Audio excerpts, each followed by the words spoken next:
bagaimana kabar kalian? Oh, lupa ketika menjawab bagaimana kabar kalian. Masih ingat nggak? Oke, kita ulangi lagi ya. Hai, bagaimana kabar kalian?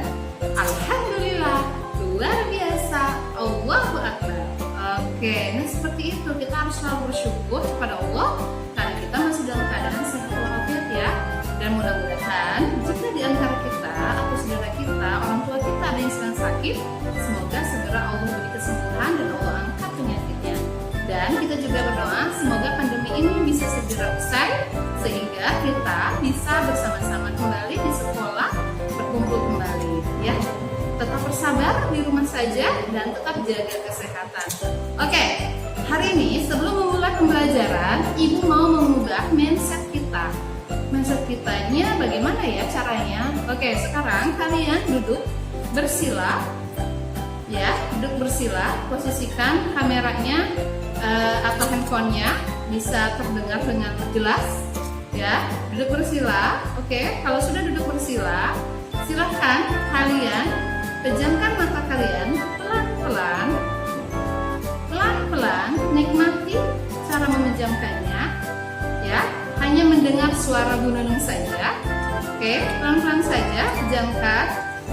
Oke, ambil nafas, keluarkan, ambil lagi, keluarkan lagi. Oke, sekarang di depan kalian ada 2 gelas.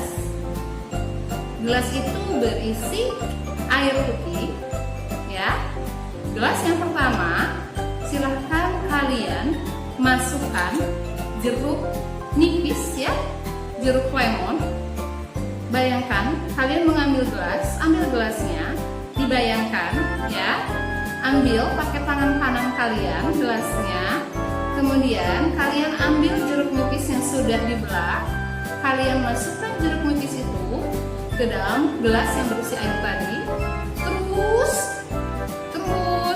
sampai habis, dan kalian ambil kembali jeruk lemon ya. Bayangkan kalian mengambil jeruk lemon, kemudian kalian memerasnya, diperas terus. Oke, sudah. Kemudian kalian ambil sendok. Bayangkan kalian mengambil sendok, kemudian kalian aduk air di dalam gelas tadi dengan sendok. Nah, sekarang silahkan kalian minum air itu. Rasakan bagaimana rasanya. Masih tawar atau terasa asam? Nah, buat yang tadi kalian terasa asam, berarti mindset kalian sudah betul ya. Nah, sekarang bayangkan kembali, pejamkan kembali mata kalian. Kalian ambil, tadi masih ada 1 gelas ya, gelas di sebelah kiri. Ambil pakai tangan kiri kalian. Kemudian kalian masukkan gula yang banyak, tambah lagi. Kemudian kalian ambil sendok dan kalian aduk hingga gulanya terlarut. Bayangkan, terus aduk. Di dalam pikiran kalian sedang mengaduk gula ya. Nah, kalau sudah, sekarang silakan kalian minum air tersebut. Bagaimana rasanya? Tentu manis, ya kan? Nah, hal itulah yang menjadikan pikiran kita manis dan asam adanya di dalam pikiran. Jadi ubah cara berpikir kita bahwa tidak ada yang asam, tidak ada yang manis ketika kita memang belum mencobanya, ya. Jadi apapun masalah yang kalian hadapi, hadapilah dengan positif, ya. Masalah yang terjadi sekarang, pandemi, kalian belajar di rumah, hadapilah dengan positif, ambillah hikmah dari pandemi ini, sehingga kita akan menjadi insan yang bersabar sebagaimana yang disampaikan oleh Allah dalam Al-Quran ya. Dengan pandemi ini kita akan menjadi orang-orang yang bersabar. Oke? Insya Allah ya, kita semua akan menjadi orang yang bersabar. Oke, kita kembali lagi ke dalam video ya. Matanya jangan dipejamkan kembali ya, biar Bu Nununya ada yang memperhatikan. Oke? Nah, kita lanjutkan. Materi kita di tema 4 adalah tentang sistem peredaran darah. Kemarin kalian sudah mengenal ya sistem peredaran darah pada manusia. Kalian juga sudah menonton video ya. Di video itu ada sungai yang di dalamnya ada sel darah. Ada sel darah merah, ada sel darah putih, dan ada keping darah ya. Seperti itu. Nah, kita lanjutkan. Sudah paham ya darah? Oke, kita lanjutkan kembali. Kenapa disebut sistem? Karena di dalam tubuh kita ini tidak bisa satu organ bekerja sendiri. Setiap organ harus bekerja sama. Nah, pada sistem peredaran ada 3 organ yang bekerja sama dengan baik. Mau tahu apa saja? Oke, yang pertama ini adalah jantung. Kalian punya jantung? Coba dipegang. Dada sebelah kiri kalian, sebelah sini. Rasakan, apakah ada yang berdenyut?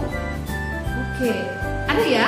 Kalau tidak ada, jantung kalian kemana ya? Oke, semua punya jantung ya. Rasakan, ada yang berdetak gitu ya. Kenapa jantung berdetak?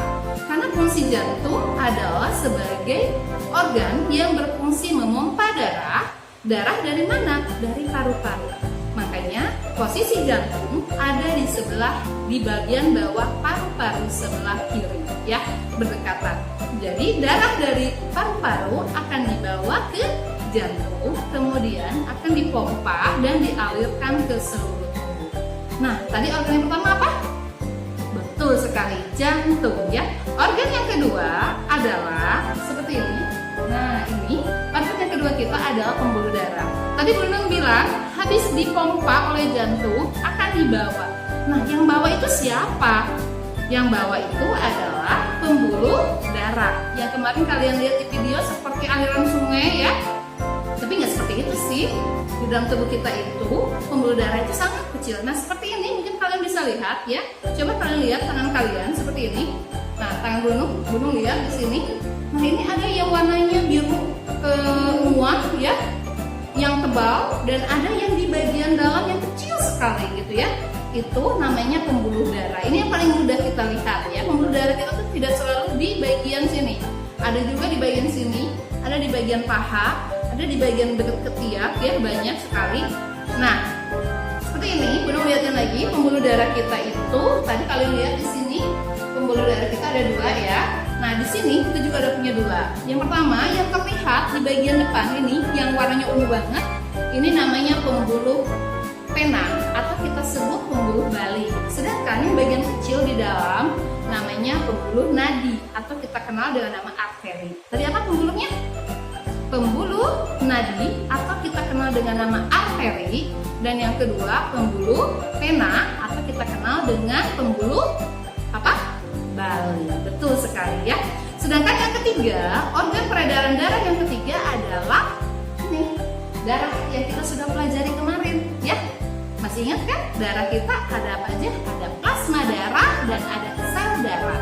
Sel darah kita bagi menjadi 3. Masih ada ingat? Apa ya? Ayo ingat-ingat. Yang pertama apa tadi? Eritrosit atau kita kenal dengan nama sel darah merah yang fungsinya adalah membawa oksigen dan membawa sari-sari makanan ke seluruh tubuh supaya tubuh kita tetap sehat ya. Yang kedua, sel darah putih ya, yang di video itu yang mereka bawa alat perang gitu ya. Kenapa bawa alat perang? Karena memang sel darah putih fungsinya adalah membunuh bakteri ya. Dan yang ketiga atau disebutnya trombosit. Nah, trombosit ini kita kenal dengan nama keping darah yang fungsinya adalah menutup luka dan membekukan darah ya. Nah, jadi ada berapa tadi organ peredaran darah? Yes, you are right. 3 ya, 3. Kita ulangi lagi. Yang pertama jantung, yang kedua pembuluh darah, yang ketiga darah. Oke, good. Kalian semua anak-anak hebat. Berarti sudah paham ya? Oke, kalau sudah paham, kita lanjutkan. Boleh? Boleh banget. Kita lanjutkan ya. Nah, kita masuk ke yang kedua, jantung. Jantung kita lihat seperti ini. Nah, jantung kita ini kita bagi menjadi 4 bagian. Ya. Nah, jadi kalau Bu Nunung mau gambarin kayak gini aja ya, tubuh Bu Nunung ya. Nah, bagian yang pertama ada yang disebut dengan di sebelah sini. Tadi ya gambarnya sebelah sini. Ini disebutnya apa? Bilik kiri ya. Sini. Kalau organ, Bu Nunung kasih tau dulu ya. Kalau kita membaca organ, samakan dengan posisi tubuh kita ya. Nih, sebelah sini namanya bilik kiri. Nah, sama di sini ya, anggap aja. Bilik kiri, sebelahnya bilik kanan. Di bagian bawah kamar itu disebutnya bilik. Kemudian bagian atas ini namanya serambi kanan, dan di sebelah sini namanya serambi kiri. Ya, ulangi ya Faza.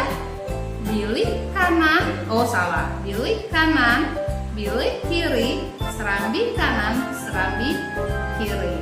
Oke, nah kita lanjutkan ya. Oke, nggak apa-apa. Di video ini pasti akan menarik ya, jadi jangan skip ya.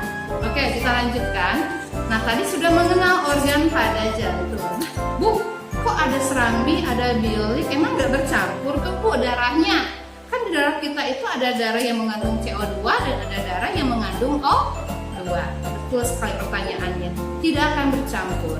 Ada satu. Jadi ketika darah yang dibawa oleh pembuluh darah vena pulmonaris dari paru-paru masuk ke dalam jantung, ke serambi kiri, itu tidak akan masuk ke dalam bilik kiri, ya. Kenapa?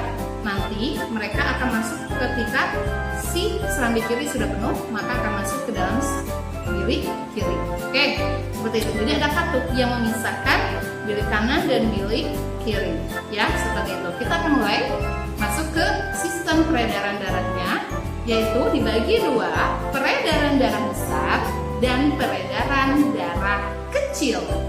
Oke, peredaran darah besar kita mulai dari seperti ini, tangannya pegang. Posisikan tangan kita, tadi Bunda sudah bilang bilik kiri, bilik kanan, serambi kiri, serambi kanan. Oke, kita mulai dari bawah. Di bagian bawah tadi di sini, bagian bawah dari bilik kiri dia akan keluar dibawa oleh pembuluh nadi, ya. Dari bilik kiri ini akan dibawa ke pembuluh nadi. Dari nadi dibawa kemana? Dibawa ke seluruh tubuh. Oke. Oke, tadi Bunda bilang darah yang kaya akan oksigen pertama kali keluar dari bilik kiri ini akan masuk ke dalam tubuh kita, ya, ke seluruh tubuh kita, dibawa oleh pembuluh nadi atau kita sebut arteri. Kemudian dari dalam tubuh, dari sini darah kemudian akan dibawa kembali. Di dalam tubuh ini akan terjadi pertukaran ya anak-anak. Darah yang mengandung oksigen akan bertukar dengan darah yang mengandung CO2. Nah, darah yang mengandung CO2 dari tubuh ini akan dibawa oleh pembuluh vena. Jadi yang membawa adalah pembuluh vena. Pembuluh vena akan membawa ke atas, ke serambi kanan, ke bagian sini ya, ke bagian atas. Kemudian dari serambi kanan tadi darah akan turun ke bawah ke bilik kanan. Dari bilik kanan ini darah akan dibawa ke atas kembali ke paru-paru. Nah, di paru-paru ini darah yang mengandung CO2 dibawa oleh pembuluh arteri pulmonalis. Ya, tadi ada kata apa? Arteri pulmonalis. Jadi darah dari jantung ini akan dibawa ke paru-paru ke sini. Ini dibawa oleh pembuluh darah yang bernama arteri pulmonalis. Itu adalah darah yang mengandung CO2. Kemudian darah yang mengandung CO2 tadi akan ditukar lagi di paru-paru ini. Nanti menjadi darah yang mengandung O2, dibawa kembali ke jantung ke sini. Ini yang disebut oleh pembuluh darah yang dikenal dengan nama pembuluh vena pulmonalis. Jadi dari paru-paru masuk kembali ke dalam jantung, namanya pembuluh vena pulmonalis, dibawa kembali ke bagian serambi kiri. Nah, tadi Bu, kok ada seluruh tubuh dan ada paru-paru? Tadi Bunung juga bilang ada peredaran darah besar dan ada peredaran darah kecil. Bedanya di mana ya Bu? Oke, kita ingat-ingat ya. Yang pertama, ketika darah mulai dari bilik kiri masuk ke dalam pembuluh nadi, ya, pembuluh nadi dibawa oleh pembuluh nadi adalah darah yang mengandung O2 masuk ke dalam tubuh. Jadi urutannya kalau peredaran darah besar adalah bilik kiri, pembuluh nadi, kemudian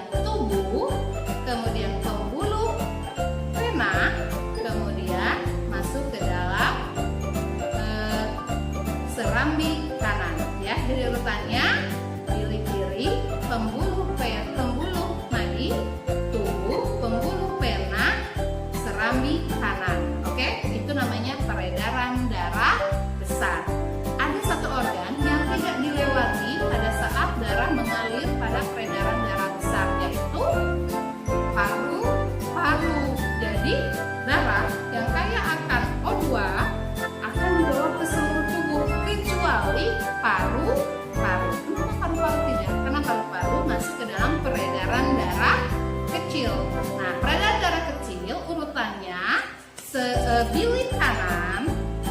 Tadi kan darah dibawa ke serambi kanan, kemudian masuk ke bilik kanan, kemudian dibawa ke paru-paru oleh pembuluh nadi pulmonalis, kemudian ke paru-paru, kemudian dibawa lagi ke bawah ke sini ke serambi kiri oleh pembuluh vena pulmonalis. Jadi urutannya bagaimana? Serambi, salah. Urutannya bilik kiri, pembuluh nadi pulmonalis atau pembuluh arteri pulmonalis, paru-paru, kemudian pembuluh vena pulmonalis, kemudian serambi kiri, ya. Jadi ada dua sistem peredaran darah pada manusia. Oke, biar kita paham apa yang harus kalian lakukan.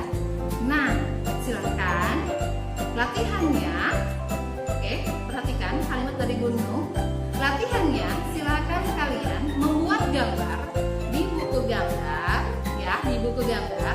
Buku gambarnya bebas, mau A3 atau A4 atau HPS juga boleh bagi yang nggak punya. Silakan kalian buat bagan atau buat gambar peredaran darah besar dan peredaran darah kecil. Boleh kalian kreasikan, boleh lihat buku, boleh lihat Google, ya. Boleh kalian kreasikan, silakan dibuat. Kemudian jangan lupa pertemuan berikutnya silakan kalian kirimkan ke Bu Nunung, ya. Bagaimana? Paham? Maaf, belum batuk ya. Kalau kalian sudah paham, insya Allah. Kenapa Bu Nunung ngasih tugas seperti itu? Supaya kalian lebih paham. Oke, dan sebagai nilai dari KI 4 untuk tema 4, ya. Oke, sudah jelas perintahnya? Buat bagan atau buat gambar peredaran darah kecil dan peredaran darah besar pada buku gambar baik ukuran A4 atau A3 atau HPS, bebas, ya. Nah, kenapa? Supaya kalian lebih paham. Oke, semoga tadi penjabaran dari Bu Nunung tentang peredaran darah besar dan peredaran darah kecil mudah dipahami. Jadi dalam tubuh kita pada intinya ada darah yang mengandung oksigen. Darah yang mengandung oksigen pasti mengandung juga sari-sari makanan dari makanan yang kita konsumsi. Ya, makanya pertemuan sebelumnya di tema 3 kita belajar tentang sistem pencernaan dan belajar juga tentang sistem pernapasan karena itu saling berkaitan. Nah, nanti kemudian darah tadi bertukar dalam tubuh menjadi darah yang mengandung CO2, itu berarti kotor, itu harus dibuang. Nah, itu dibawa kembali ke paru-paru. Masya Allah, ya, subhanallah. Kita belajar bagaimana jantung, paru-paru, dan lambung dan sebagainya itu saling bekerja sama, saling melengkapi. Tidak ada yang merasa dirinya paling hebat. Ambillah semua ibroh atau manfaat atau hikmah dari semua pelajaran yang kita pahami, ya. Jadi belajar IPA bukan hanya sekedar hafalan, tetapi kalian semakin bertakwa kepada Allah. Dan Bu Nunung pun semakin yakin bahwa luar biasa Allah menciptakan isinya, ciptaannya, ya, dalam tubuh kita sendiri luar biasa. Dan kita tidak bisa membuat walaupun hanya sehelai rambut. Oke? Nah, seperti itu. Bagi kalian yang belum subscribe YouTube-nya Bu Nunung, jangan lupa untuk subscribe dulu, ya. Oke? Supaya apa? Supaya tidak hilang. Ya, jangan lupa loncengnya diklik juga supaya mendapatkan informasi video-video terbaru dari Bu Nunung, ya. Sehingga pelajaran kalian menjadi lebih mudah. Nanti kalian kalau mau cari di YouTube NK Family, ya, Nunung dan Husna Family, jadi promosi itu. Oke, nggak apa-apa, ya. Itu sedikit promosi dari Bu Nunung. Oke, tetap sehat, tetap makanan-makanan yang sehat. Demikian dari Bu Nunung. Mohon maaf apabila ada kata-kata Bu Nunung